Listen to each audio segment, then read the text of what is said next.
stands out about him that would make him that high honor, that he's in this role he is right now?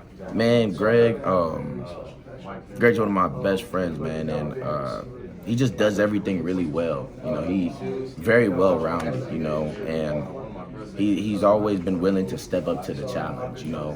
A guy like Damone leaves, you know, and now, you know, we go into a situation in a bowl game where, you know, we have Greg who hasn't started the game. Now he's got to step up, man, and he took that on head on. You know, I was excited to go out there and play with them, and I'm excited to see how he continues to grow, man. But he's a hell of a player, man, hell of a person, one of my best friends, you know, and a funny guy, and I appreciate Greg a lot.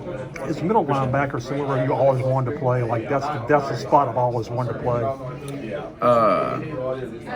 I really wanted to do everything, you know. Coming from Clemson, at first I played behind Isaiah Simmons, and so for a while I was like, you know, I want to do everything on the field, and I actually played some safety, I played some nickel, you know, I stand up in an outside linebacker, but just when I thought about what was best, you know, that would be catered to me and my skill set, you know, and my frame, you know, I kind of feel like middle linebackers just, you know, kind of been where I should have been the whole time, and I appreciate all my other experiences because I've been able to take a lot of things from other aspects of my game that I would not have been able to have if I just would have been only playing Mike. But now, you know, I feel like, you know, I have a lot of the tools that I need to be able to succeed at this level. You had to have a lot of patience last year because you didn't play a hell of a lot early. And how did you kind of get through that? Because when you transfer from one program to another, you kind of expect, I'm going to have an impact. And then all of a sudden it's like, oh, I got to figure this stuff out. So tell me, just, I guess, the last season, how it transpired for you from start to finish. Yeah, it was tough, man. It was tough, but, you know, it's just adversity. It's just life. One thing for me, man, I really just relied a lot on my faith. You know, I'm big on my faith, man, and I just trusted in God's plan. And even though there were times where, you know, things weren't going how I thought they were going to go, I knew at the end it would work out. And, you know, that's just how I did it, man. I kept my head down, you know, and just stayed ready and prepared for whenever my opportunity was. And, you know, when I got that, I tried to make the most of it.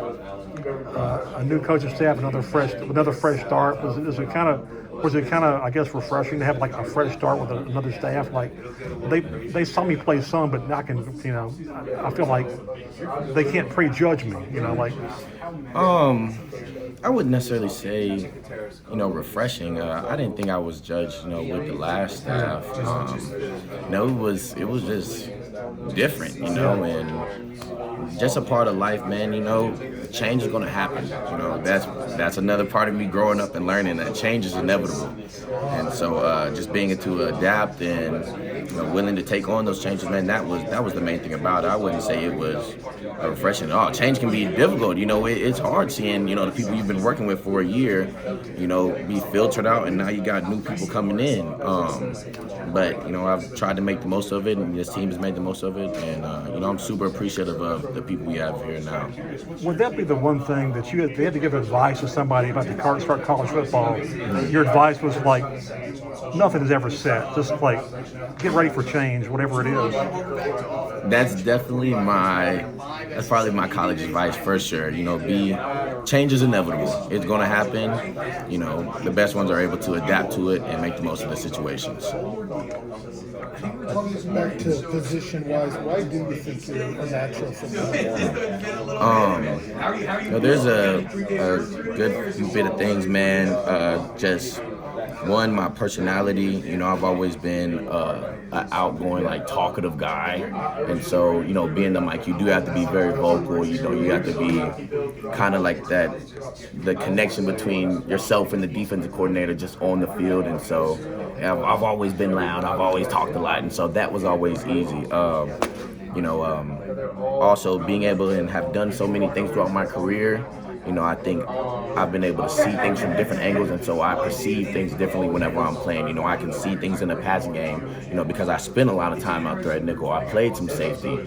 And so, all those things I think just combined, and I got some long arms and pretty big hands, and I'm not afraid to go hit. And so all those kind of tie into why I think, Mike linebacker's been good for me. Were you always like the loud kid in grade school or kindergarten, or was there a point when you came out of your shell? Or? Absolutely. I even remember, well, actually I had a video on my phone I posted the other day, and it was me and my sister. We were at the beach, and there was I'm probably wasn't even 5 years old, and my mom showed it to me laughing, and she said it was a video of her recording me at the beach playing, and she goes, "Hey, Mikey," and I looked back at the camera and just screamed. I didn't even say any words. I just screamed and waved my hands, and so I've kind of been just very outgoing and loud. What beach was it? Remember? Oh, if I had to guess, we always used to go to St. George Island in Florida. That's where we would have our family reunions, but I'm not 100% sure. What do you kind of make of this whole BK takeover in terms of recruiting? Obviously, they've really encouraged you guys to be engaged on social media, reaching out to recruits, and just kind of having that perspective of being on the team now for a little over a year. Just what's that been like in terms of kind of embracing that recruiting chops as an older guy? Yeah, man, it's fun to watch. It's fun to watch from the back end. I remember being the young guy. I remember being a senior in high school and seeing guys commit, when I was at Clemson. And now I'm at LSU and I'm watching these guys blow up on recruiting. I'm like, okay, they doing this thing, and we got a new staff too, so I can see how it can be challenging for, a new staff, to get recruits. Nobody really knows what's going to happen, especially since we haven't even played a game with a new staff. But to have the success that we're having now, man, it's just a testament to our staff, and who we have, in our program, man. And excited for all the guys committing, going to be Tigers. But I also, very confident in, our staff, and I'm sure this is going to be a long process of, great recruiting like it is now.